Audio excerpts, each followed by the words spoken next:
We have a little change of plans this evening. I had the intent of doing a different recipe, but that failed miserably. And I'm never going to suggest food that I wouldn't eat myself. So instead we're doing one of my favorites. In the oven, I've got set to 400 degrees and I'm just roasting some squash and fennel right now. I have bone-in pork chops. I prefer bone-in for two reasons. One, they tend to be a little bit bigger and have a little bit more meat on them, so you get a little more of a meal, but I also feel like the bone helps to keep the pork chop from shrinking and drying out while it's cooking. So I've got a nice big pan here, lots of butter. We're gonna drop them in.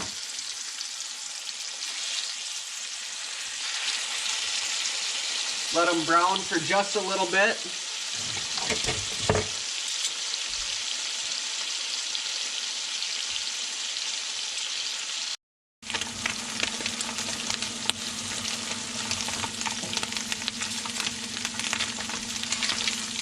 After a couple minutes, they should be ready to flip. You're going to get a nice brown color.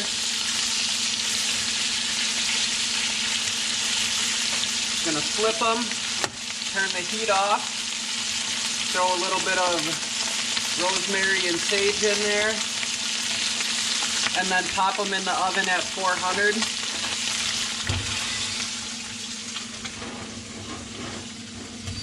And let them cook with my veggies.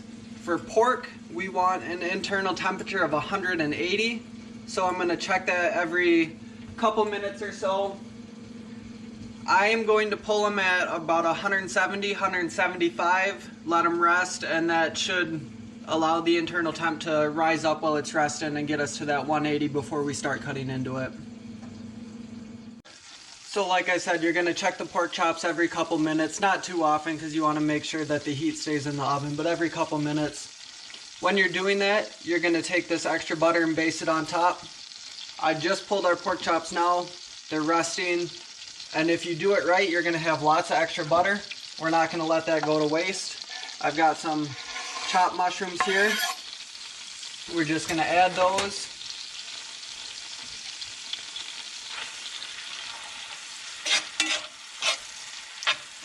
Give them a nice stir. And then we're going to put a little touch on top and deglaze our pan with a little bit of bourbon. This is going to give some nice taste to the mushrooms. It's also going to lift up all of the drippings from the pork chops that we have stuck on the pan, and it's going to bring those flavors back into the mushrooms as well. So I'm just going to let this cook out for a little bit, let some of the alcohol cook off, let the mushrooms cook, and then we should be just about ready. And there you have it. Pretty easy, like I said. One of my favorites, but surprisingly simple to do.